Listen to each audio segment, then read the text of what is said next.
I have supped full with horrors.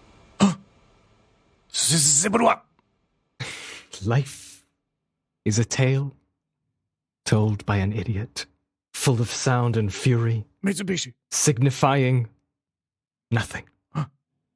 Toyota. おお、トイレはここですか。なるほど。ありがとうございます。 Hey everyone. おはようございます。 We're back. Using all the limited Japanese that I know. Good. You know more Japanese than me. I just know the brands of cars and electronics. And then the two cities that everyone Honda, knows. Tokyo, Osaka. Exactly. Hiroshima. And then I know Gojira. And then I know the traditional Japanese saying, "Let them fight." Let them fight. Exactly. All right. Well, also featuring ペンです。 Also featuring the well, first of all, happy 2022. We're Yes, in the new it's year. 2022. Here we are finally. I'm You stretching. heard the Stretching my muscles. Philip requested a shorter theme song, so you have heard that in the beginning. It was there. There we go. It's a fantastic new theme song. It's New all year. here for us. We have some housekeeping to do because last time we talked, Phil wasn't here. That's right. It was the end of 2021, and we said, "Hey, see you in a bit. See you in a live stream." That never happened. Oh, dude. Well, I have news for you, Tim. I figured out what the problem was, so next time we can try it. And I think it'll work this time. So it's okay. And then for a month, we kind of disappeared. Unplanned, unannounced, just nothing. We were just gone for a month. So I think we sorry about that. There was nothing basically for a month. We did the episode last time with Phil. We talked about Spider-Man. We talked about Spider-Man. Oh, that was so long ago. We talked about Spider-Man. Then we did a Matrix Minute episode. It came and went. Went. You can go check it out. By the way, any thoughts about the Matrix since then, Phil? Have you thought about the Matrix since? Yes, I have. I've thought about the Matrix since then, but my thoughts have been rather sad. Like spiraling down of like... Yeah. It wasn't necessarily the movie I was thinking of. It was just the imprint of its effects when it came out. It came and went, just like I said. Yeah. And it's disappointing. And then I just have to think about, like, I think Tim was right. He's like, at the end of the episode, you said, this is something that just doesn't interest me, and I just have to move on with my life. I know. I think you, of all three of us, probably had hoped more for like some kind of, revival of the Matrix, like something that's hype. True. Like everyone's going to think about the Matrix, and they just kind of like the wind just kind of blew, and everyone's talking about Spider-Man. Like tears in rain. Exactly. Well, one thing got revived, successfully. The other did not. The other just... I would not have thought of that happening. I didn't think it would happen this way, but nonetheless, reality is oftentimes disappointing. Nice. And then me and Jake did a special about the battles, which ended... The battles! I love them. The battles. And then we did, we were like, hey, we're going to do a live stream. Gorg and Mindy and Billy. The battles. The battles. And Gringo. Not to be confused with the New York band Battles, which are amazing. It's like a progressive, or not a progressive rock, like a math rock band. It's awesome. Prog rock. No, it's not like like long hair talking about wizards and shit. It's like math kind of stuff, which is just repetitive math. Okay, over and over again. Do you know the Battles? Dude, Never it's heard awesome. of them. I think you might like my it. Life. I'll send you one song. They're a band that's like slowly diminishing. They started as 4. Then one left. There were 3 of them. Now the third layout left. There's just 2 of them now. Now there's 2. I'm pretty sure by the next... Just like this podcast. Exactly. And every time a new album releases, just one member quit. By the end, it's probably just going to be one guy. Anyway. Well, that's the battles for you, Only one shall stand. Exactly. That's just perfect. It's perfect for the name. So we didn't do the live stream. We did nothing. We did nothing. Squat. Honestly, it was okay. I felt like I need a break as well. I did too, Tim. I did too. I felt the same way. Yeah, and it's like there was nothing really going on. I went with my family to see my family into my home country. We brought back COVID. We're quarantined. I thought you were gonna say we brought back a new car. No. So it's just like ugh. It's not good. It's just so yeah. So, but it's we're probably going to listen to it in February. So a month has passed. Phil, you've been probably really busy with your audio. Very busy. I've been very busy. In fact, like this whole week has just been like, I couldn't believe it. I sit down, I just work on commissions, and then I do a little Jungle Book audiobook, and then before I know it, it's 10 p.m. And that's crazy. It. That's been the whole week. That's been the whole week for me. And I'm hoping to take off Monday. Hopefully, once this is released, you have some breathing time to relax, a little bit, just a little Monday off. Time. So therefore, we apologize. It's going to go back to regular business. We have been figuring out how to stream on YouTube, as I said. I think we got to figure it out now. So in February, at some point, there's going to be some streams, and it's going to be amazing. You guys, it's going to be great. It's going to be great. It's going to be legendary. We're going to call some people. We're going to talk about random movie stuff. It's going to be great. You guys you're all invited to that party. Yeah. And as I said, sorry about January, but as they say, fuck you, it's January. Did not expect that coming from your mouth, but you're correct. That's what the boys say. That's what they say about It's so funny that like these past Januaries, there have not been any kind of movies to even like look at and go, ha, that came out in January and move on. Except this year. What? Well, our movie of today, it came out in January. Oh, right, yeah. Well, I mean, I feel like those are exceptions, don't you think? Oh, I would say there's no. It's like an art house movie that came out, and it's for the people who want to watch it, and they're curious about it. It's not like the trash, it's like the scum grabbers. You know what I mean? Like the sea scum that like is on the surface of the water that you swipe away. That's what it feels like when you have January movies. I don't know. Like, sorry to interrupt, but didn't like our friend of the podcast, Frank Ireland, talk about like Scream 5? There is a new Scream. Oh, is it that it came out in January? I think it came out in January. Yeah, I don't think it's a scrapey movie. Everyone said it was fantastic. Oh, okay. I don't know if I saw Scream or not. I cannot tell you if I saw. It's one of those things that I don't know if I saw Scream or not because I know everything about it.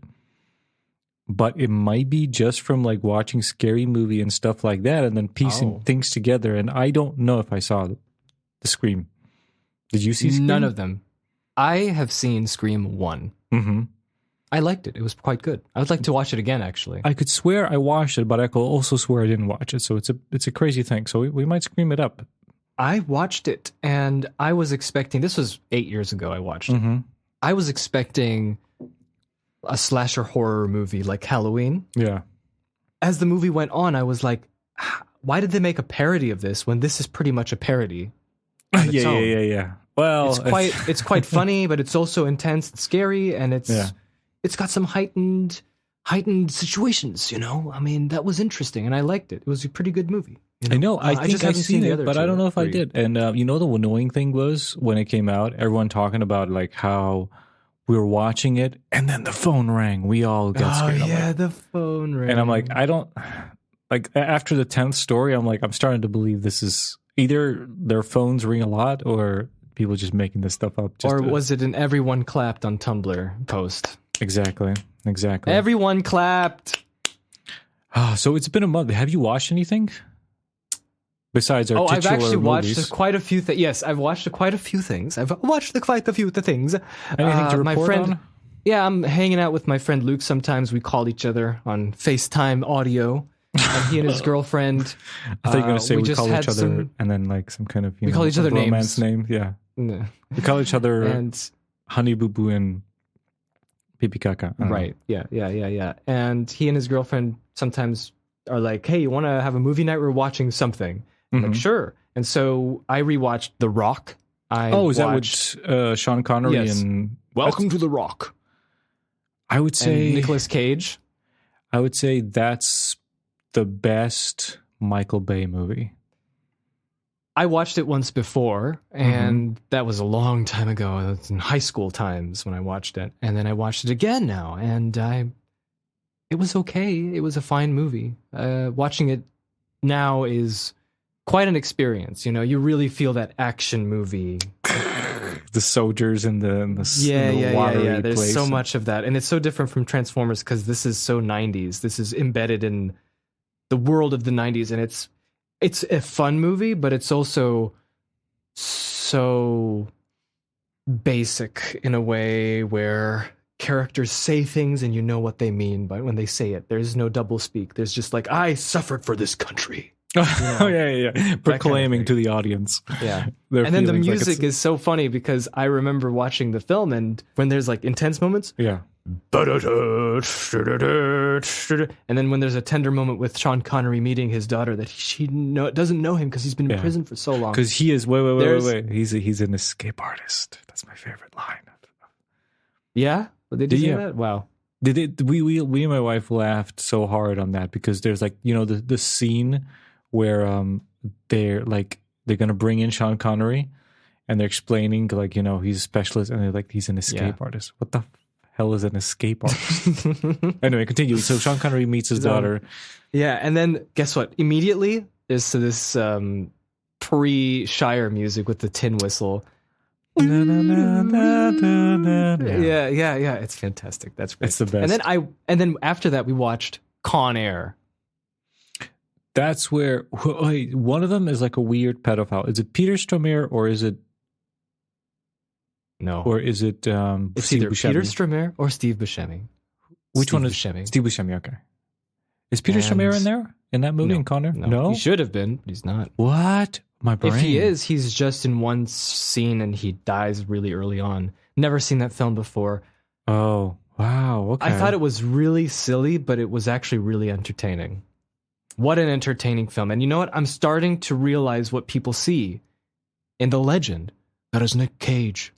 He's amazing. He's so cool. Nick Cage. Okay, so have you seen...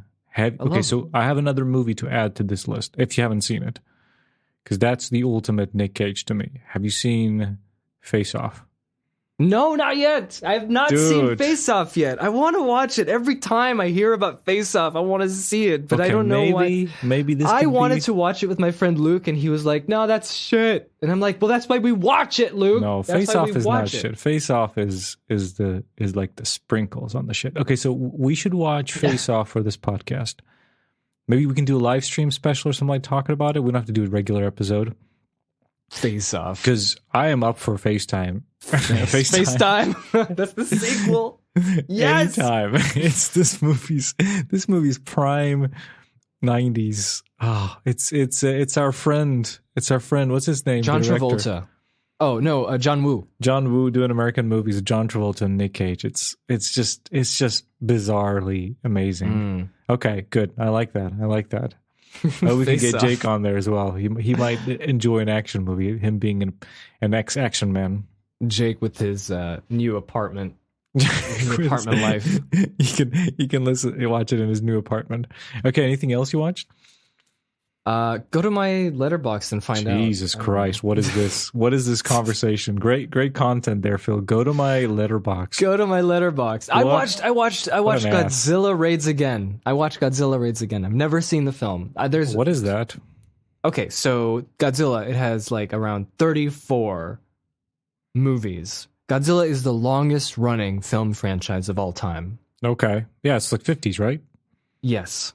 And there are just a few Godzilla films I've not seen yet. And I think I can just count them with my hand. Mm-hmm. And this is one of them. And it was called Godzilla Raids Again. Gojira no Gyakishu, which means Godzilla's counterattack. It came out. It's the sequel to the original Godzilla. Came out half a year after the first one. They had half a movie. Yes. Wow. That's because crazy. It made numbers and they're like, we gotta get another Godzilla. And they did it and it shows. While it's still hot. I see that you may watch some James Bond movies. Oh yeah, we watched. Goldeneye, that's right. Me and Luke, we watched all the Brosnan movies. I will tell you right now, Yes. watching GoldenEye again, if you asked me before watching it again, I would have always put like my top 3 James Bond movies as Goldfinger, GoldenEye, and Casino Royale. Okay. But now, GoldenEye was a surprising disappointment based on what I've seen and just how did my memory trick me like this? Because I've seen it a few times before in the past and I thought it was pretty good. And I would always put it on my top 3. But now that I've seen it again, it was slow. It was very slow. It was like I didn't understand what was going on. Was that the first Pierce 40 Brosnan? minutes? Yeah, the first Pierce Brosnan, directed by Martin Campbell.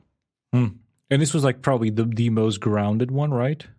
Yeah, I mean, well, that's the thing as well. Before Pierce Brosnan, there was Timothy Dalton, and Timothy Dalton had these 2 movies, and those were like the grounded James Bonds. Right. But they didn't make a lot of money. They didn't bring in the audiences that Roger Moore did with his stupid sci-fi space comedy, random, crazy jumping the shark James Bond. And then they redid it again, and they went to Pierce Brosnan in 95. And that one was still quite toned down, but I guess it had some more of that, like, there's a big weapon and it's GoldenEye and it's going to,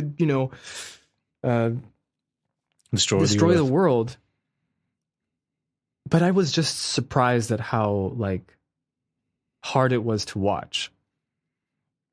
There's this one really hilarious scene where he takes a tank. He doesn't get out of that tank, and he just starts mowing down Russians with his tank, and you have his little head popping out. And he's just driving around, crushing buildings, going through a giant... What was that thing doing? There was a stand with just a bunch of beer cans. Just stacked up, and he goes through them, and all the beer cans are just all around the tank. And then he goes through a giant statue in the middle of, like, who knows where, Russia. And then the statue is hooked onto the roof of the tank, and he's still chasing the bad guys, and it's so great. It made me laugh so hard. That sounds amazing. Fantastic. I don't remember nothing from this movie.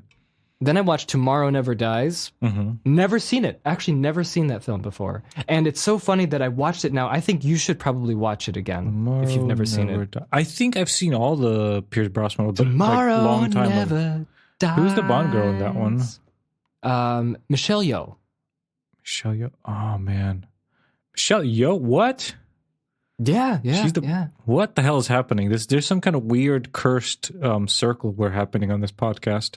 I know, it's where great. the same people connected, popping up.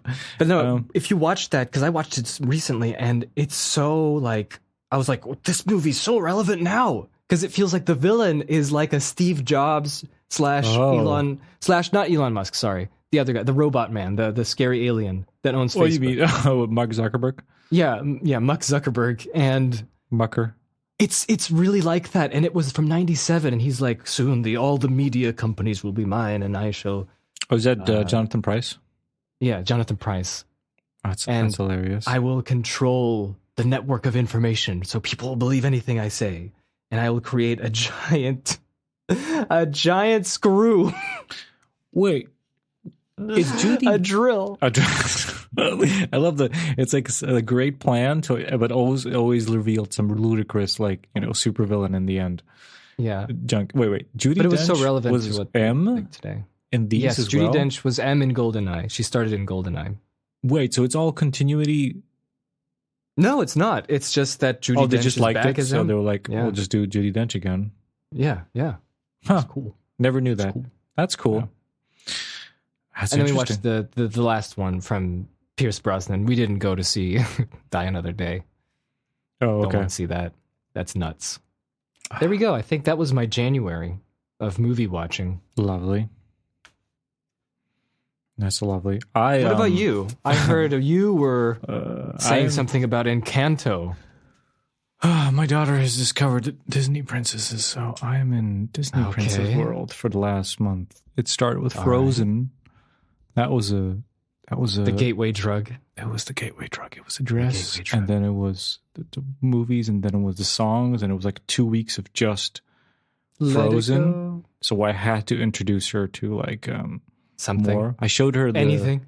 I showed her the clip from Wreck-It Ralph 2 where all the Disney princesses are there with Elsa, and we watched it a few times. She was like, "There's more princesses." Like, yeah, they all have their own movies. You know, she's like, "I gotta find out. I want to know." Yeah. So it's great. We did. We went from Frozen. We watched. We went from start. We didn't watch Snow White. We watched Cinderella. She liked that. Snow White is actually really good. I remember Snow White is actually better than you think it is. I know, but I think there's too much spookiness there. I think. Oh yes. There's that forest scene. With the trees. Stuff like that. So I was like, man, we'll just go to Cinderella. It's less spooky. The mom and the cat are weird, but it's kind of a little bit stressful for her to watch the cat catching the mice. She was stressed about that. Oh yeah. But she watched the whole thing. You skipped Sleeping Beauty, right? Yeah. Oh, Sleeping Beauty was before that? No, Sleeping Beauty was after. Okay. No, and then we watched the new Encanto, which is actually pretty awesome, that movie. I mean... That's interesting, because like everyone was saying it's so awesome, it's so great. I've not even heard any song. Dude, and the songs are really good. Social media was like ablaze with "We Don't Talk About Bruno," and I've not even heard a single note from it. No, nothing. I don't know anything. Beware. Just know the pictures. You'll hear it once and you'll be singing it for a week. Here's the thing. So you know like how I complain these Disney movies, they have this weird effect. They feel like traditional animation where the characters are kind of disconnected from the background. Yeah. We talked about this before. We talked about how Frozen. Pixar innovated that just because they're not coming from a 2D background. Yeah. So. And Disney movies are kind of weird that way. Encanto? Nope. None of that. It feels like everything is in one 3D environment and interacting. So that was good to see that. But it's a good movie, good story, and the songs are amazing. I've heard them about 1,000 times at this point. I love how I don't know anything. I don't know anything about any songs. I don't know. We don't talk about Bruno. That's what I don't know anything. I don't know how to sing. We don't talk about Bruno. No, don't. He gets like because here's the thing. I've heard these songs so many times and watched it and know the lyrics. I find like hidden references. Here's how it is. So in Frozen 2, one of the songs is Anna and Olaf are singing about how some things change and some things don't.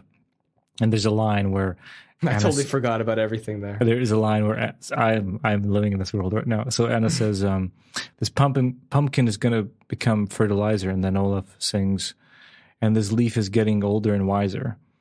And then that's like 2 lines in the song. And then I'm watching Encanto, and at the end they're all singing in this big musical. Everyone's singing. These 2 sisters. There's 2 lines. Luisa says, I feel like I'm getting older and wiser. And then Isabella says, "I'm going to need a lot of fertilizer." And I'm like, oh, this is a hidden reference. This is connection between Frozen. So this is the world I'm living in. So watch Mojo. Man. So you can have this reference. Connecting the dots here. The secrets. Yeah, watch Mojo. Oh. That I have discovered. I have a question about raising your child and the temptation of YouTube videos. And, unlocking their minds to the spookiness of having an infinite amount of choices and watching a lot of garbage. Well, she's not 3 yet, so she doesn't know how to operate that world yet. And also, we don't allow it. She can watch YouTube videos, which I made like a special playlist for her of all like the songs from the Disney princesses. So she see that. Oh, thank God. It's crazy that the Disney princess stuff is happening. And she's a princess and she has to have braids every day and she has to have a dress every day and she'll be dancing and singing all day. But at least she had this phase for about a half a year where she listened to this shit Slovak kids singing thing, which was just the worst production, the worst lyric, just horrible. That's over. She forgot about that. She forgot about it. And look, don't talk about the Slovak songs. Disney is like a miles away from that, so I'm just happy to switch to that. So I don't care. Wow. So yeah, Encanto's pretty good, man. Have a watch. I guess I'll have to watch it. I guess you don't have to. You can. I guess I'll have to watch it. And did I watch anything else? No, I didn't watch anything. Well, I mean, look, you're very preoccupied. I understand that. Yeah, it's very much like me. I don't watch a lot of movies by myself. I have a anymore. backlog of movies from last year that I want to watch, and they're available. Where? What time? How? I cannot control the time. But I cannot. What am I? Let me see. What am I still missing that I wanted to watch? I wanted to watch. I've seen Ghostbusters. We talked about that. Yeah, that's right. That was funny. Offline. I like that you were like. I felt such a It was true. Peace of mind, and that my synopsis was accurate. It was. I think I was just a little bit lost geographically where they are at the. And then when I was watching, I was like, okay, I understand. There's the mines, and then there's the house. But maybe a few times you forgot to mention when because they transition a lot. House mines, house mines, Right. house mines, house mines in that movie. So it's a bit crazy. So yeah, I the Power of the Dog. I gotta watch that. I gotta watch Belfast. Yeah. I haven't seen that. Last Duel. So I'll get onto those some point. The Last Duel. But you know what? We watched some stuff today that we can talk about. We watched today. some serious stuff today. This is, I feel, highly what's that word? Unyieldy. No. Bereft of Unqualified. Unqualified for the subject matter at hand. We have some serious I'll filmmakers. give you a peace of mind. I'll give you a peace of mind. What's up? It's difficult to understand Shakespeare. And I think that that's where the challenge is. And that's why a lot of actors love to do it, because that is a challenge, you know? Yeah. So Shakespeare's back. Another weird, back, baby. cursed thing that keeps coming back on this podcast. So Shakespeare back. As we said before, know a lot about Shakespeare. We have 2 movies adapting the same Shakespeare play. They're adapting Macbeth. Macbeth. And we watched the new Joe Coen, the Coen brothers, as you know, great filmmakers, great film repertoire of movies that everyone loves, and I love a lot of them too. They are no longer working as brothers. One retired, but the other one stayed. And he adapted Macbeth. Came out last year, probably around Christmas, and it was available to watch on streaming in Macbeth. January. And then Philip made a great suggestion of all the thank you. thousands and thousands of Macbeth adaptation from movies to TV shows to YouTube videos. The movie called Throne of Blood, made by Akira Kurosawa in 1957. Yes, we've got Toshiro. No, wait, Toshiro Mifune. There's Toshiro Mifune over here with us as well, as you've heard in the beginning. With his frowny face, with his scowl. Great filmmakers to do the Shakespeare. We're gonna do our best. We're gonna do our best. I'm going in raw. No baking here. No cooking. I'm just here. No baking soda. I'm just here to express what I know and express what I know and leave, and then leave when the podcast, when this hour is over. Let's talk about.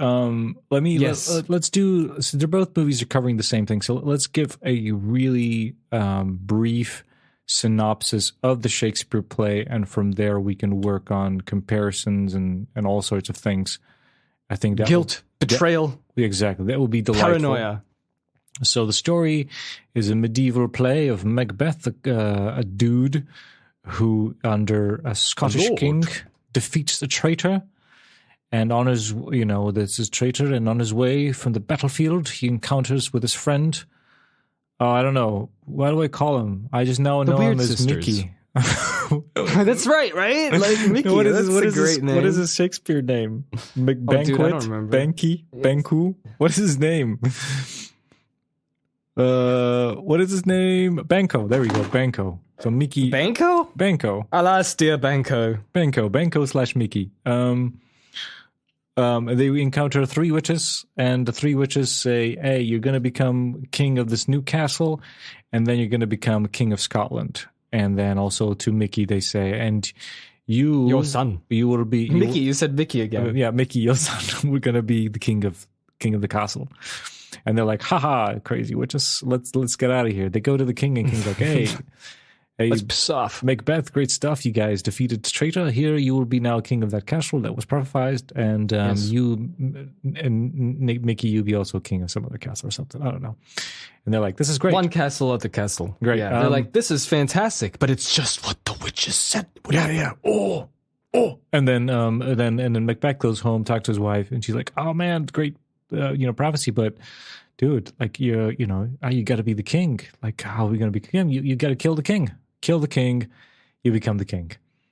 They all agree to do it. That's how it works. They kill the king when he visits them, and they blame it on the guards, which were drunk, and the guards from this other lord, and they blame it on the other lord. So the other lord runs away with the king's son, who was supposed to be the heir, and then MacBeth takes the throne, and he's the new king, and he is paranoid, and he starts killing everyone. He kills his good friend Mickey, but he hires a bunch of murderers to kill Mickey or Banquo, or whatever you call him. He kills the guy he blamed it on. He kills his wife and his children and all this stuff. And then all of his enemies, they all gather. And there's this whole, he goes see the witches again. He's like, oh, tell me the future. And they give him some BS about some riddles or something. One about the forest attacking him. And he's like, that's bullshit. No, but the forest can't get me. And the other one is like, what are you talking about? And the other one was like, a man not born of a woman will defeat you. So he thinks like, every man is born out of woman. No one will defeat me. So he's like hubris, and he's like fighting all the bad guys from his castle. But then the guy he blamed on, I think, the guy who blamed the murder on, defeats him, and he's like, you are no man born of woman. He's like, I was born a C-section, and therefore I will stab you. Oh, got him. And then he kills him, and the MacBeth, the tragic hero, was defeated. And all peace is restored, and the son of Plinko, Kinko, Minko, Banco, maybe, survives. Don't say Manko in Japanese. Oh, okay. I don't know what that is, so I will not say it. Oh God! He is. He survived the murderers attacking them, and he's now the king. I think. Kingy. What happens to the king's son? Does he die? Why is he not the king? he did. Oh, he did? What? No, the king's son. Didn't he die? The real king's son. Duncan's son? Yeah. Why was Banco's son the king? What happened? Because he had to escape. Remember, they all thought he was dead. But what happened to Duncan's younger son, Malcolm? They just left, man. They don't. He regains the throne. He regains the throne. But what about when does Flens? What the? I'm confused about the plot. Never mind. It's not important. It's not important. MacBeth dies. His wife commits suicide. Well, one of them. Well, I mean, like one of them. He may come to rule Scotland. Oh, okay. Down the line. All right. It's not immediately. Right. He's a child. He's a little babe. Have a child king. He's a little babe. That's another story. How he gets thrown is another story. Tune in next week in Shakespeare and Theatre. MacBeth 2. For your spoon of opium and watching something. What spoon of opium? I don't know what kind of drugs they were taking. Back in the day in London, watching plays, sniffing some glue. Yeah, that's right. Yeah. The little pellets. Yeah, exactly. Snort the pellets out. Yeah. All right. Under their wigs. So yeah, that's terrible. Thank you. Did I miss something? MacBeth. No, you're good. Oh, man. Good. Those are the spark notes. Yeah. You know, if anyone's studying in school and they have to write a review of MacBeth and they don't want to watch it, there you go. You got it. That's so just don't write Mickey. Mickey just don't write Mickey. Mickey's just not his name. That's in the Japanese version of MacBeth. Oh, so here's the question: did you know this story before we going into? Do you know the story of MacBeth or no? Like very basic. I know that they're the witches. I know that. I mean, I've seen versions of MacBeth before. Like in fact, I've seen movies? Throne of movies, but I've seen MacBeth. I've seen Throne of Blood, like 12 years ago. Oh, you saw this movie? Okay, I've that's seen it interesting. before. Yeah. Me and Jake, back in the old 2007 days, we just started. You can rent movies at the library, and we rented a bunch of Akira Kurosawa movies. And Okay. we had friends come over, and we watched a handful of them. What made you want to like? What was the idea? Like, we Well, we heard had a of whole this man. Criterion collection. Yeah. We heard of this man, Seven Samurai, right? That's a big deal. I think that one of the reasons why that was the case was because George Lucas always talks about Akira Kurosawa. Okay. And in fact, near the end of Kurosawa's life, I think you know this, like George Lucas and Francis Ford Coppola supported him financially to make more projects before he died. I had no idea. Yeah. They financed some of his movies. At the end. Was he like Orson Welles by the end of his career? Nobody wanted to finance him, so I don't know. Like, I mean, he was very old, and I don't think that the Japanese film industry really cared to okay, cool. finance it. So you knew, but I knew nothing of Macbeth. I knew Macbeth. I knew it was a tragedy, but like I somehow got nothing. I just knew the cliff notes, like just the really basic things. Like I said, 3 witches, double toilet trouble. Oh yeah, that's from that. Okay. Yeah. And then just something. I knew that he was a king that got mad about something and who got crazy. That's about it. And there was a murder that happened, and that's all I know. There It's was good to a watch murder. it twice. Okay, so There was definitely a murder. there's plenty of murder. What do you want to talk about? What did you watch first? Do you want to? I watched Throne of Blood first. Really?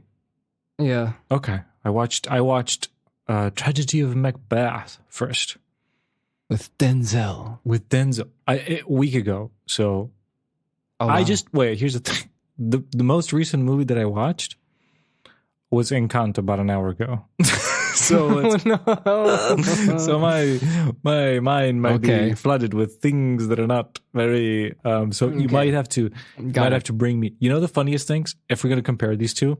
So I watched Macbeth first, and I was like, it's got a very specific style to it. It's very stripped down, minimal. For the visuals, first it's black and white. Yes. It's got the aspect ratio, boxy. It's the music and the sound is minimal. Like in movies, you usually used to Foley being like this overload of You super hear realism. you hear like background audio. Here it's like you hear like nothing, the village people, and in then the it's back. like, Yeah. oh, you're gonna hear a crow now. Quah. That's it. And then here's the conversation. Like, and then the like the set design and everything is super minimal, but it's very specific. And I was like, this is a very cool and a unique style, to do. This is amazing. And then Throne of Blood starts, and I'm like, wait, am I watching the same movie again? It's black and white, aspect ratio, and then there's just nothing but fog. And I'm like, wait, did I put the same music? Hell movie yeah. on? That was really interesting, and I'm wondering, is there any relation, do you think?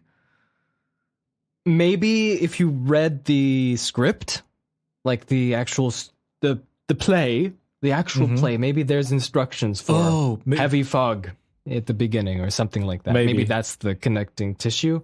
But, I mean, Kurosawa's films have a certain visual charm that is influential. That thing came out in 1957, like a lot of people who love movies watched it already. And so, you carry that influence. In fact, when I was watching Throne of Blood, I was thinking the beginning of the film with the fog, I was like, Monty Python, did they watch this film? Did they just put the fog in there because of that?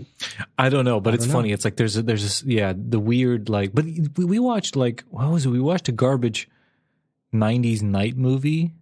What was it we watched? Excalibur? Yes, Excalibur. Remember? It's 80s, my friend. Is it 80s? Yeah. It's just force fog. It's like automatically, like when they did movies, up at a point until year 2000, forest must put fog. Can't be forest without fog. It's just fog machine just coming in automatically. Well, maybe. Look, I'm gonna go like archaeologist. No, I'm gonna go like detective here, and I'm gonna say maybe it's just the English countryside that is just foggy in the north. Could be like every morning. It's just I mean, the look at mystery of the Scotland, it's all northern. foggy. Yeah, England. Yeah, there we go. I was about to say northern England. That would have been My tongue's going to be ripped out in my throat if someone catches wind of me saying going to just jump out of the window and just stab you with like a broken scotch How bottle. dare you! Stab Yeah, you know what I mean. I think that might be that. But I wanted to ask you. Yes. I think the best thing to do right now is just to compare both, because this is the same story. Minor differences. I think the biggest difference is the ending. That's about it. Oh, yeah. Which one did you think sucked you into the narrative of Macbeth? Which one did make you go, this is the tragedy of Macbeth? I understand it more now. I feel for Macbeth. I understand his troubled resolves. Here's what's interesting about that. I love to get into this topic because it's interesting, but both movies have like some kind of essentially the new movie, right? Tragedy of Macbeth. It has, the visuals and everything is very kind of interesting and stylized. Mm-hmm. Yet the words, the script, is basically just kind of cut down from the actual play, but not much has changed. Yes. So it's using the old Shakespearean way of writing things. Yeah. And I foolishly at the beginning just started watching it and realized I'm barely piecing the plot together here.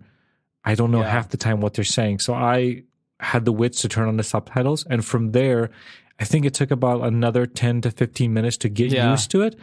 And then I was like, okay, I'm getting the plot now, and I'm also getting the character development and some subtle hints, but still I am like overwhelmed of what the hell these people are talking about, because I didn't go to English school. I know spoken English, the Shakespearean English is way beyond my reason. And then on the other hand, same with Kurosawa, it's Japanese.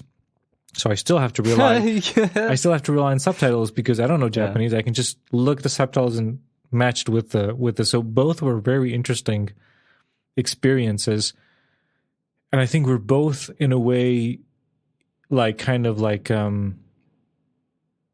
observing in a kind of way. You're both observing. None of them you kind of suck you in when you're like completely immersed, right? You're both observing this experience, which is very interesting. So they're very similar in that way. And if you're asking me about which of these movies made me understand the Macbeth and his character development, this is the most interesting thing. Is like I finished watching these two movies and I realized everything about it is great, except I don't think I understand the motivations of Macbeth. Why does he go from being this great guy who's the ally of the king and everyone loves Macbeth, right? Everyone loves Macbeth. Macbeth, he kicks ass. He's the best. He's loyal. He's great. Yeah. To this paranoid murderer in the span of the story, there's no introspective. He just kind of changes. Like you can see everyone around them, what's happening. You understand, Macbeth killed my children. I will go and murder him. There's this causality, except Macbeth. And I was really confused. I actually went to Wikipedia and I saw there's a whole article saying a lot of critics, or whatever, not critics, I'm saying like even the original play, that is very different, that basically you don't have this for Macbeth. There's no character explanation why he goes from A to B, which is interesting because I was like really thinking like, what is the motivation of Macbeth? Like, there was like a gap in understanding. Yeah, why does he go like what if he's such a radical loyal guy? Why does he go from the witches are saying I'm going to get this garrison. I'm going to get this castle. Great. He gets the castle. And then they said, I'm going to be the king. I'm going to wait until I become the king, right? I'm just going to wait it out. Instead, it goes to, I'm going to murder the king to be the king. Yeah. That switch, like in the Kurosawa, it's Throne a lot of on the wife. That's what I was going to say. Like that one was, to me, I understood way better watching the Japanese one on. Okay. Funny enough, just because it definitely wasn't dialogue that was directly from the play, so it simplified things a lot. You just had to go with it. It felt like it was trying to give you a sense of the story told through basic conversations that you can understand that isn't this, Shakespearean English. And I think that kind of push towards just letting his wife cast seeds of doubt into him, especially in that scene where he's sitting down in the room after the Lord comes to visit him. Yeah. Or before. I can't remember if it was before or after. It was two. There were two. It was before and first, she kind of put the seed in, like, okay, Miki's going to take over and you should kill the king because, whatever, all this conspiracy stuff. And he first starts off like, no, Miki would never do this. He's my best friend. Yeah. And then it goes to, but the funny thing is, like, I was thinking about this retrospectively, like, in the movie, it seems like she made him do it. But at the beginning, she does say, don't deny what your heart wants, like she kind of like knows him as a wife. She's telling him, like, I know you want this. I'm just, I'm helping you. But he's like, oh, never. This is who I am. But, he does it anyway. So I guess. Yeah. So you enjoy and also it's very like shortened down. Like there's this whole with letters going back and forth and expecting, and is he coming? The king? Yeah, it's a simplified. It's very more simplified. Yeah, he just arrives and then it's like, let's kill him, kind of deal. Instead of this, I think convoluted. that worked. To me, that worked a little bit more. And also what I liked about Throne of Blood is that I think that Kurosawa really put in the visual of being farther away from the characters. There was very few close-ups, and it was all staged and framed like it was a theater. Yes. And there was even a whole bit with the flute and the boom. Oh, yeah, the guy, he cuts off with a stupid little play. Yeah. And it was all based on no theater. And I think that made me interested as well, because I kind of like no theater. It's very fascinating to me. It's the one where they put these masks on, they go, you gotta explain this to me, because I saw this on Wikipedia reading it after, like, that it's inspired by this theater as opposed to some other Japanese theater, and I know nothing about this. Kabuki?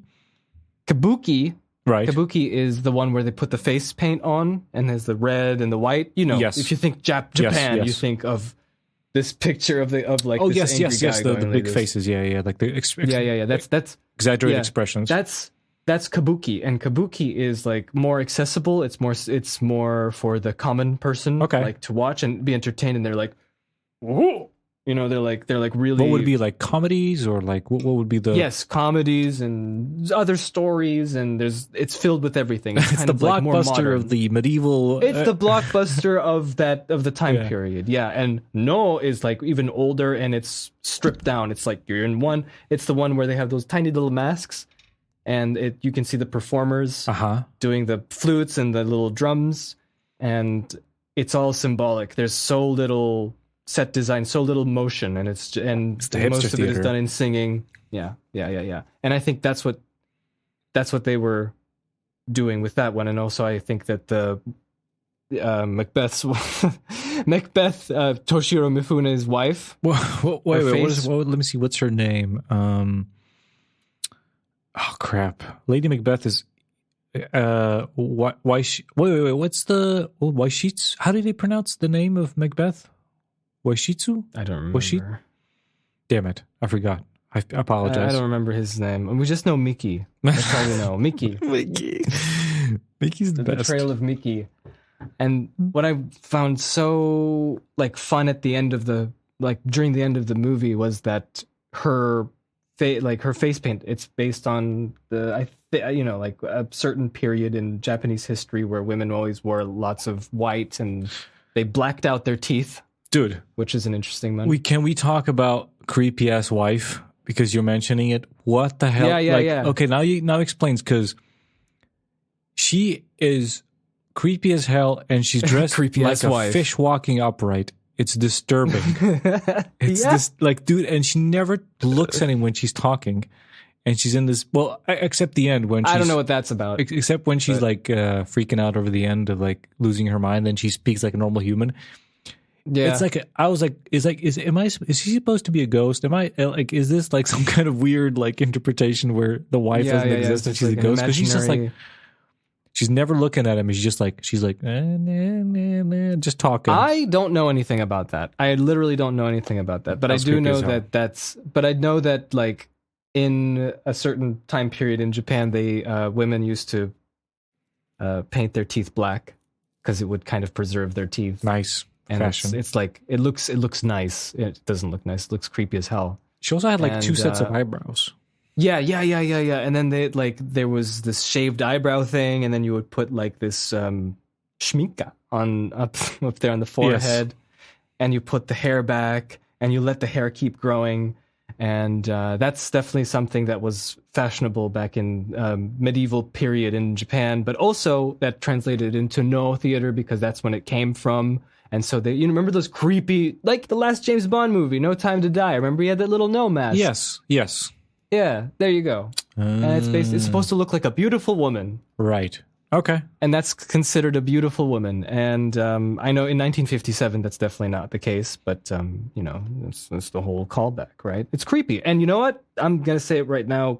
Throne of Blood was creepier than Tragedy of Macbeth, which disappointed me very much. Oh, really? 'Cause I was spooked when Ghost Miki showed up in the banquet. Goes Mickey just chilling at the banquet. It's spooky. It was so spooky. They did such a good job with it. It was like you just turn the camera a little bit. You see a big, just white faced, no movement Yeah.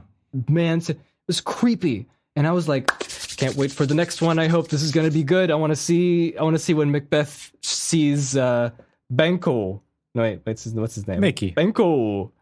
Yeah, when he sees Mickey in the Denzel version, and I can't Does he wait. see? I can't wait. It's been to a see. week I wanna since I've see something creepy. seen Macbeth. Does he see Mickey or no? No. No, Mickey's not there. He did no. He sees him. He sees him walking by in the hall. Oh, right. And he chases That was him, supposed to be Mickey. And then he's like, whoa, whoa, and then he's trying to sword fight with him, but he's not there. And it was just like cuts back of like close-ups of Banco Mickey.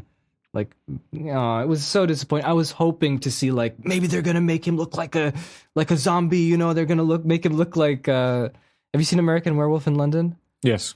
Yeah. He's gonna look like his imaginary friend in American the Werewolf in dead. London. Yeah. Okay, well, it's interesting. I think it might be different because you watched that Yeah, I one watched first, and you that also one knew first. it. So it might be a little bit different. You were expecting more. So if we talk about the Coen ones, I would agree. Definitely Denzel Washington. For Denzel me, Washington. casting he's a great actor, but I feel like it didn't. Like I don't know. I just didn't. It didn't add to the character. I feel like maybe they did deliberately because Denzel always plays these wholesome characters. He doesn't play like a murderous, villainous kind of guy. So maybe they wanted to show like, okay, he's a good guy. Like to have that trick, the like psychological thing of you expecting Denzel to be good, and him kind of going down this line. But for me, it never really worked. I never kind of did it. Connected the character with Denzel with me. I have to say He kind of tried though. Like at the end, you could see him looking like, yeah. And I think to his credit, there's something that he did make work. But I mean, I'm trying to. I can't help but agree with you at some points because I'm remembering the movie that I watched today. Yeah. And and it's like it doesn't stick with you so much as it was confusing to like connect the character and the motivations to me a lot of the times, and I'm wondering if that was deliberate or maybe that was miscasting. I don't know. I think, but I would say the stealer of shows. Yes, the absolute best yes. is the witch. Oh my goodness. Oh, the witch. Okay. I don't know who you're gonna say. I was gonna say Frances goodness. McDormand was the best. She was good. She was good. She was Lady Macbeth. She read that stuff so naturally, and I was like, this is great. This is very delivery. naturally, and she has that like a demanding and a kind of ordering kind of presence. It just fits her well, especially when she like loses her mind and she's going up the stairs and she's doing her thing and she just there's this great thing they do in the Coen ones where once in a while the character will look into the lens, like break the fourth wall. Yeah, it's great. But it's so creepy. Like, it's just she amazing. Looks at the camera and she just goes, to bed. It's just, I love that bit. Like, there's a lot of like really cool filmic techniques or whatever you want to call it that they did. Just like as overall the movie, it's great. But I want to say Tragedy of Macbeth. Oh my goodness. Yeah, go on. You mean the woman that helps Harry Potter in? Oh, that's true. The little lady in court. Yeah. I don't know, man. Like, just from the start with her little feet and just her little monologue and just the sound of it, where it's like nothing, just quiet, and that voice, like, it sounded like Gollum-y at some points. It just sounded like Andy Serkis when she goes into the low register. That was amazing. I just can't get that out of my head. That was like a unique experience. Like, you forget even what they're talking about. Yeah. Yeah. And she shows up twice and she plays an old man. Yes. As well. It was awesome. I think that was great. I mean, like when I heard like Coen Brothers, I really like their movies, and then Joel's making a new movie. Joel's making a new movie, and it's like Macbeth. I'm like, what? It's like, like the movies they did before, like like No Country for Old Men. Yeah, even like maybe go down history, maybe like the 70s and 80s, but still. It's very contemporary. There's a specific style to them.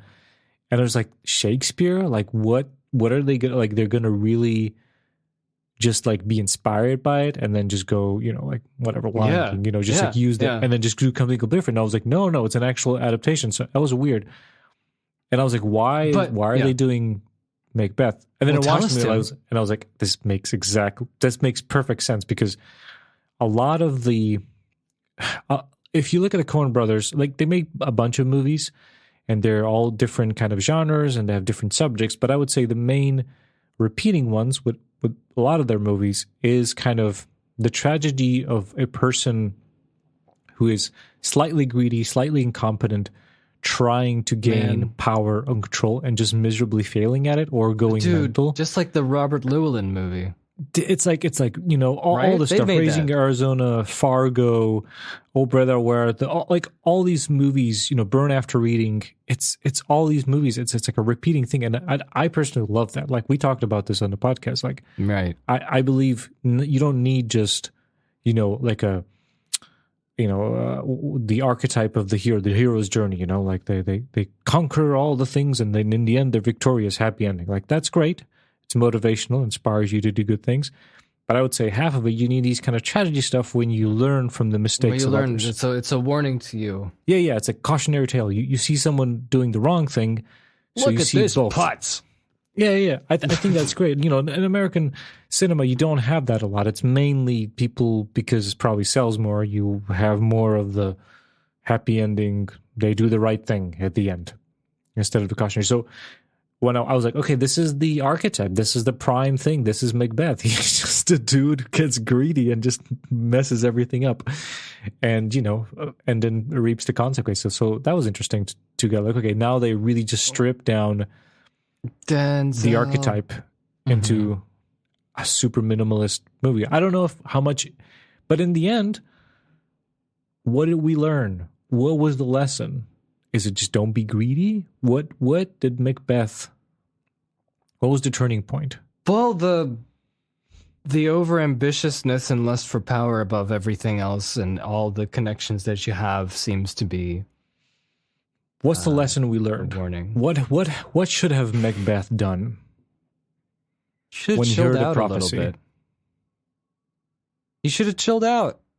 He should have had a nice, friendly talk with Mickey. He should have talked to Mickey. Yeah, he should have been, look, both of us, we heard this old crone, these three witches, which, that's the weirdest thing. Both of these movies didn't have three witches in it. They only had one. Yeah, well, one was pretending a spirit. To be three. Well, one was a thing. spirit man. Yeah. Is in Japanese, there's no witches in Japanese, or are there witches in Japanese folklore? Beats me, I don't know that much.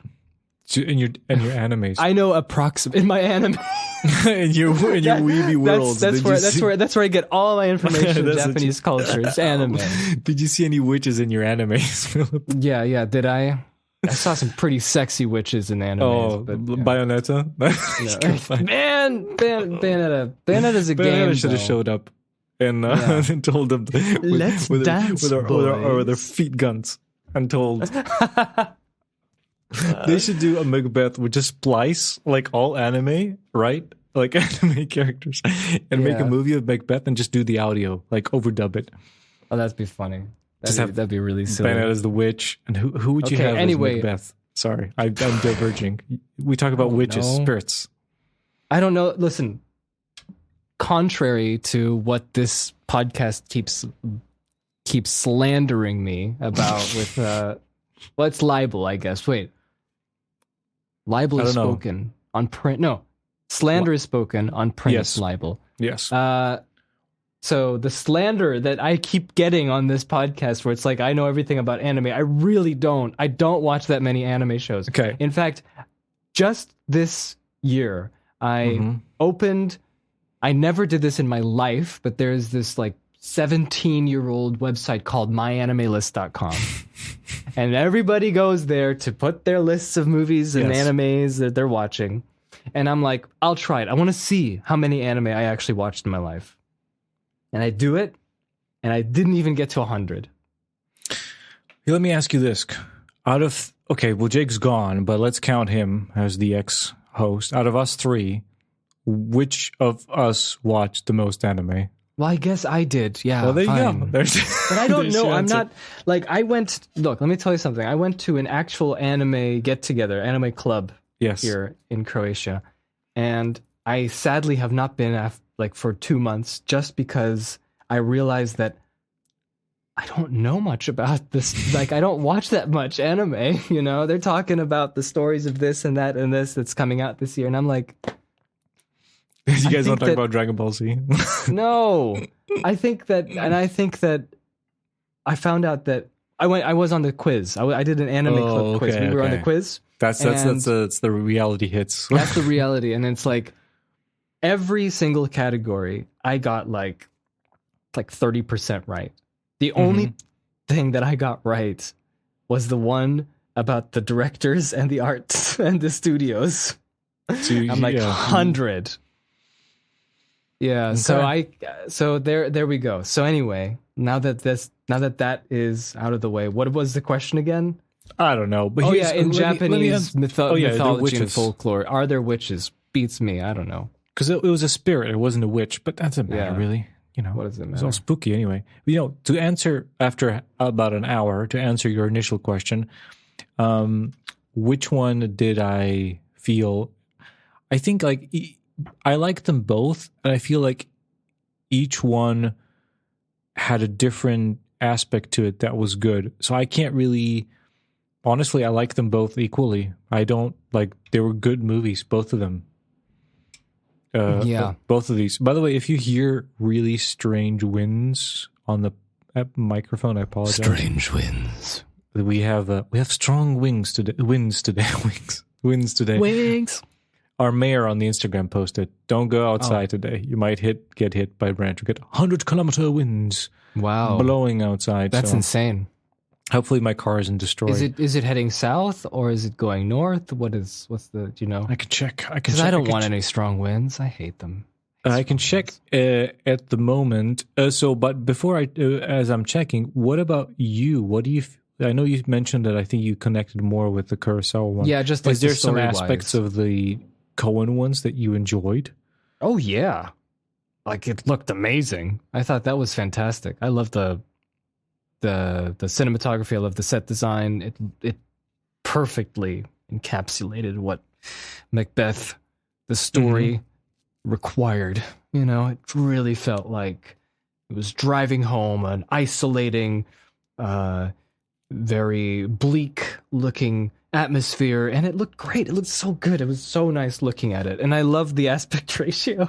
And I liked that they kept the little border, the beveled border, just like a film stock would have with little on the corners. Yeah. I feel like Coen watched new A24 movies like The Lighthouse and all this stuff, and it's like, wait, you can do that? You can actually do this? Let me do this. This looks exciting to do.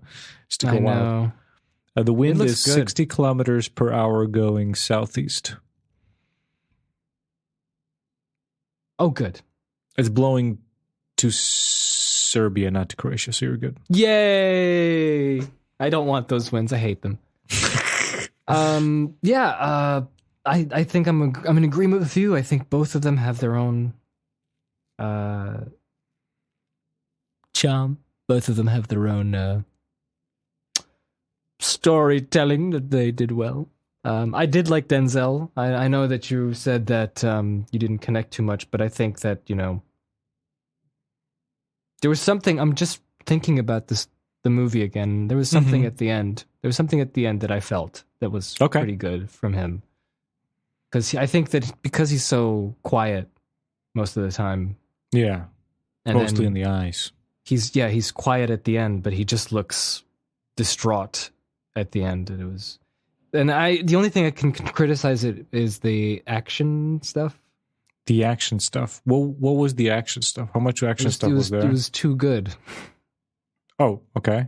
You know what I mean? Like when Denzel was dueling the one guy in his throne room, he was doing this cool ninja move, Okay. I think it would have been better without it. And then he fights MacBeth. Was that it? Was that at the end? Yes, MacBeth. The big MacBeth!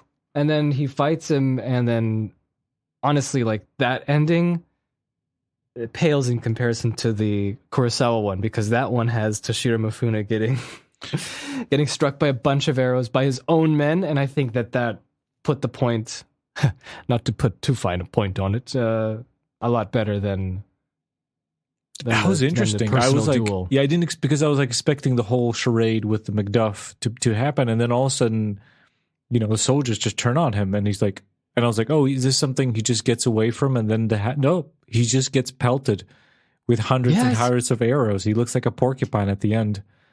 They did that for real. That was insane. What? They were shooting arrows right next to him? Yeah. Well, actual archers or like some kind of machine? I don't know. I think it might have been a machine. I'm not sure, but one of the little things that I have in my head, I remember reading that they did that for real. Like it was a very dangerous thing to do. That was insane because I think it's even on the poster of that shot of he's like leaning on the wall like with his crazy face, and there's like a bunch of arrows right next to him. Yeah. That's definitely a shot I've seen before, and I was like, "Oh, this is from this movie." It's from this movie. Yeah. You've seen that before. That was crazy. I think I don't know if it's better or not, but I think it's definitely an interesting choice, and I think it fits the movie quite well. Just because it gets the same point, he whatever he gets what he's a child. He dies. His it becomes his own. What could you say? His own schemes became his undoing in the end. It just piled up on him. A branch just hit the window. Oh man, I heard it. Yeah, it sounds like you have an Evil Dead situation. Oh my goodness, it's just getting really spooky outside. If I cut off, the power is gone. Dead. Just so you know, this may be the last words. Oh no. No. The last thing I would say is I was so disappointed again with the MacBeth. The new one. What happened? With the trees. They just brought a bunch of branches and it was one shot and that's it. Oh yeah. I was confused because in the Kurosawa one, it was like fog and it was like the spooky trees moving. It was spooky. It was great. It looked so harrowing and scary and foreboding. And then this one was just, hey, let's just pick a bunch of branches and march in there. Yeah. I think it was, but in the Kurosawa one, I think the branches stuff. It's because out of the three prophecies from the witches, the one about the killed by no man, like that's cut from the Kurosawa one.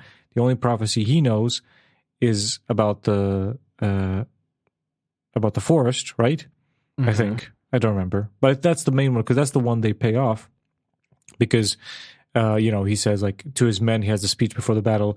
He's like, we will defeat this battle because I went back to the spirit and the spirit told me that, the trees, whatever, the forest would attack me. and the forest can't walk, so we will win. And then obviously you have the shot where you're explaining, this spooky shot of all those guys with branches and trees on them acting like a forest walking, and you just see the trees moving. So that's why his men are like, the witches were right, you're an idiot, and we betray and we kill you.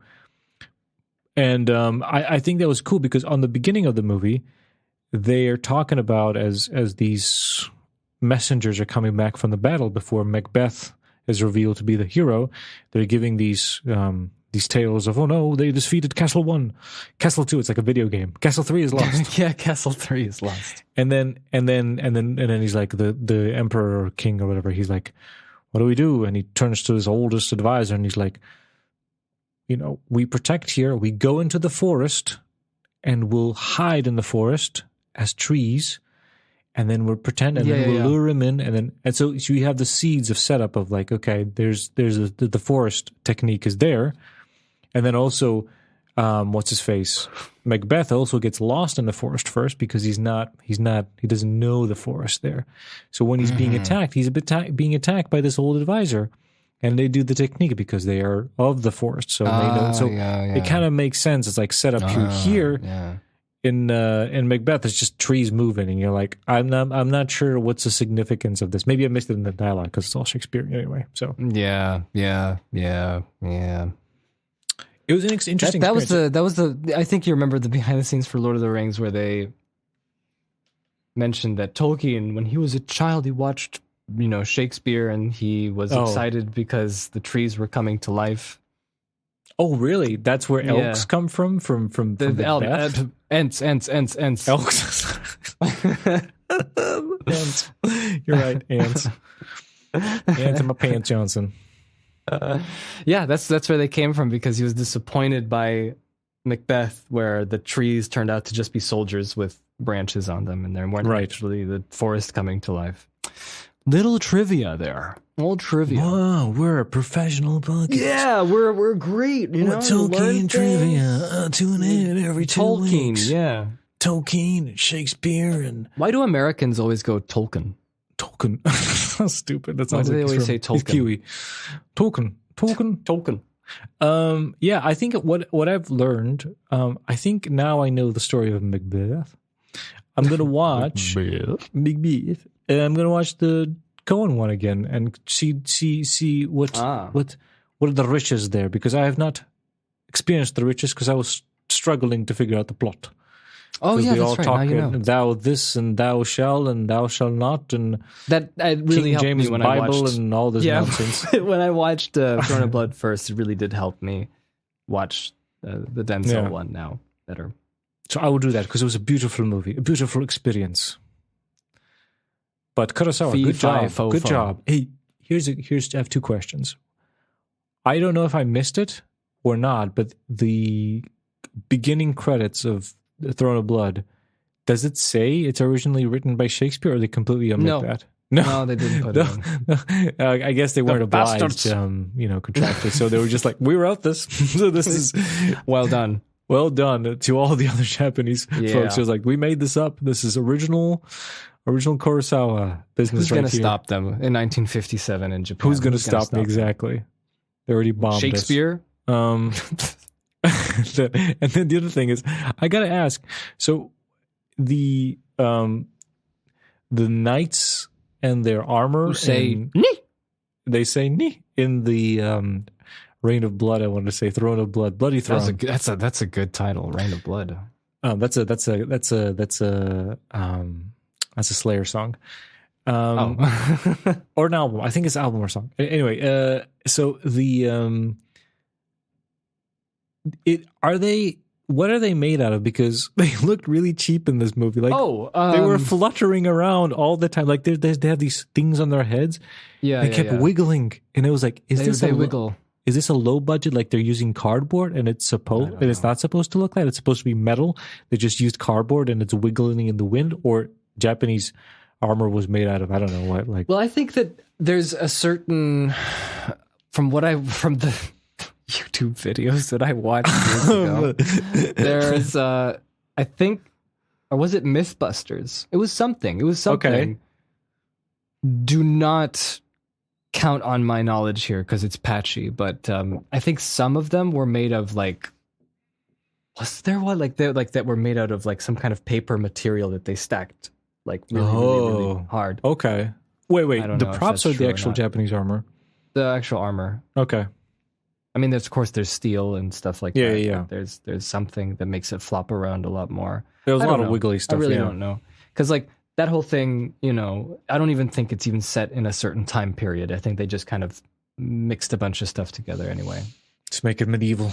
Fantasy, medieval, yeah. Yeah. Spirits and stuff. And whatnot. Age of Empires. Recreate Macbeth and Age of Empires. You can, right? No, wait.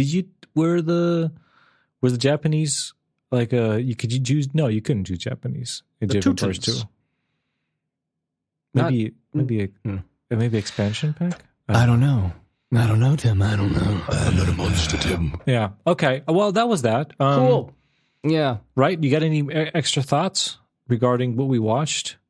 It's a clear, you know, like stalemate in my opinion. Like I can't say I disliked either, but I can't say that I liked one over the other because they both have their own pros and cons. Okay.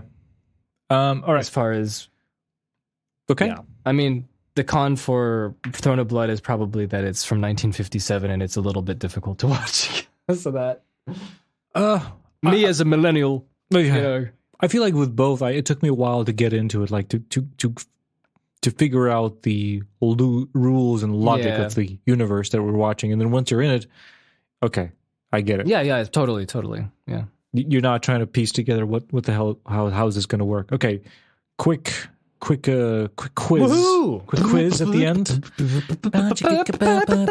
Okay, favorite movie from Kurosawa.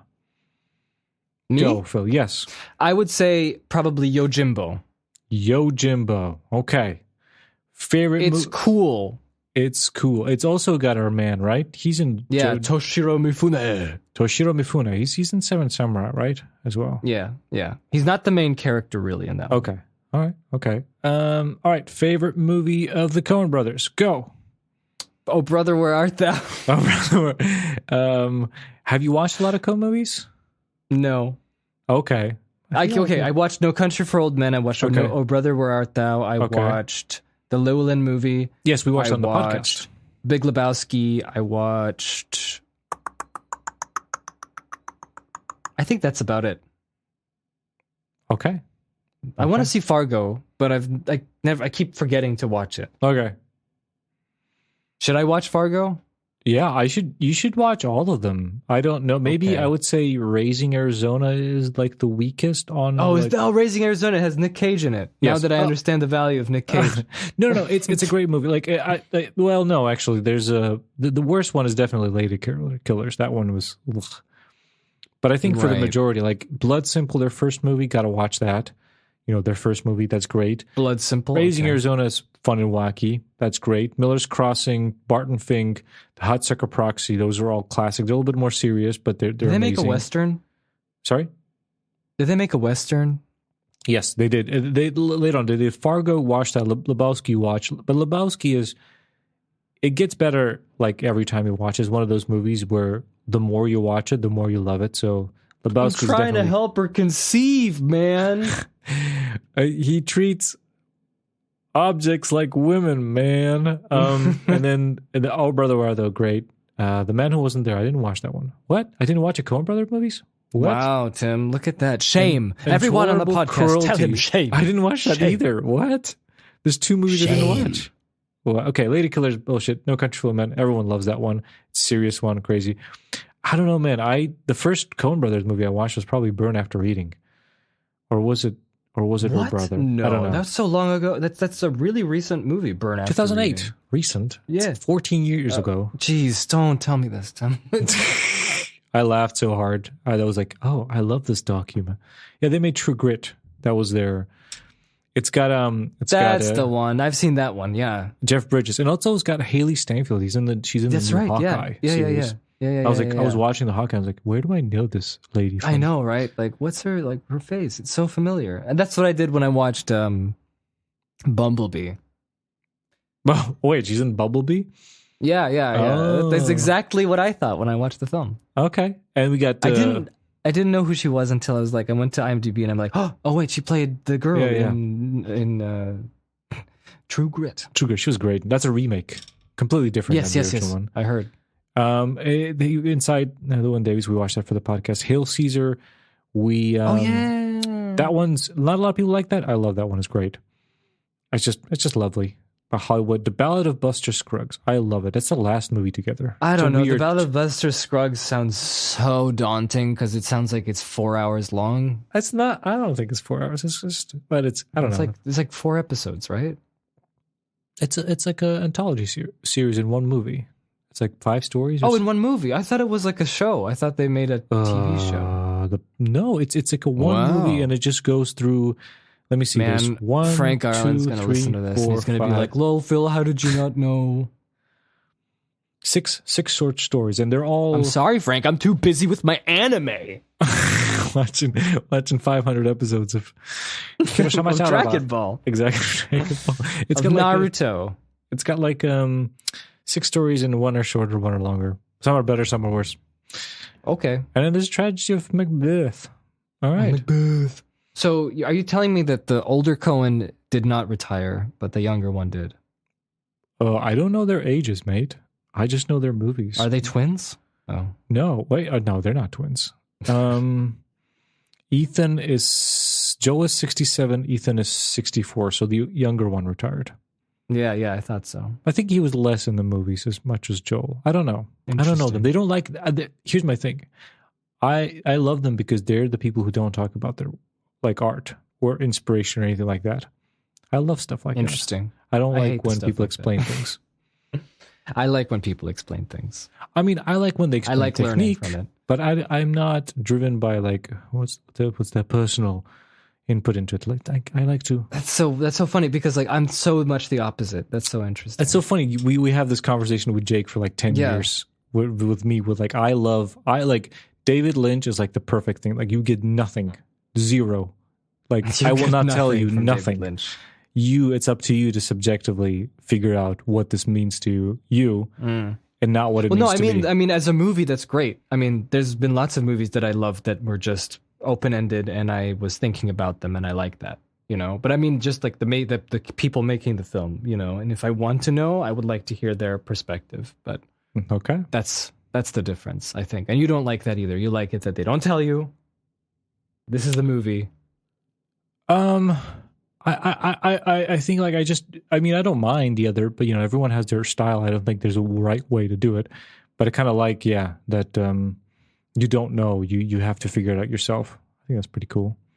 I think it more immersed that way, and if instead of knowing what they were trying to say, instead I figure out what the movie's saying to me. Mm-hmm. I have peanuts. Yes. Philip has peanuts. I think it's time to end this shebang. Phil, can you just peanuts? What do you think, Phil? About what? About ending this episode. Yeah, let's end it. Let's finish this. Let's finish this first episode of 2022. First episode of 2022. What do you want to say to listeners as we're leaving? Take her easy, dude. Take it squeezy. And that's a reference only some of you might know. And I will not explain. I'm chewing and pondering. Phil is chewing and Phil is pondering. I will not give any hints of these famous last words. Only some who have seen will know what that means. Wow. Well, will we meet each other again next time? Yes. On a regular scheduled business now. Yay. Woo! Unless a tree flies through the window and impales me. Dramatically. So scary. Final Destination style. Oh, man. I sleep right next to the window. Dude, it's like, before we end, when I lived in Belfast, yep, the last places I lived, it was a shithole. And I didn't know this, but I lived in like the raunchiest neighborhood as far as like drunken people and stuff like that. And I lived downstairs. No. And if you know English houses, basically, usually there's a hall on the left and the first room on the right, which has these huge windows, which is like kind of like kind of like this outwards like window. That's usually for the living room, but this was like people renting out, the whole place. So that wasn't the living room. That was my room.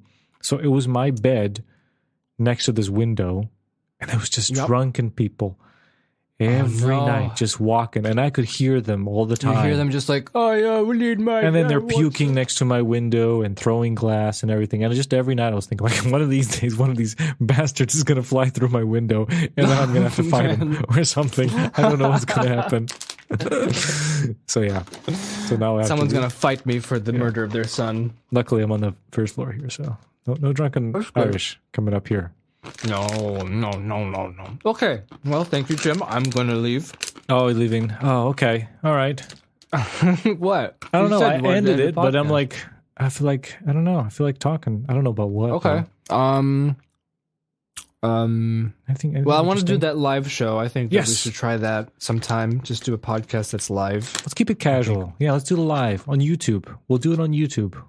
Yeah. See our faces. Live you show. can join. We can talk. Chat.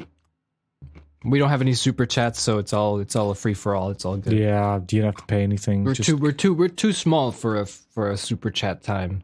No super chats, no nothing. We just come and chill, and we talk about movies. Mm-hmm. We talk about movies. We can talk about different movies. I get passionate about some of them. Some of this gets a little bit. Some of them, Phil will get passionate. Others, he will be disinterested. Tune in. I will just be like, good movie. Yeah. Why not?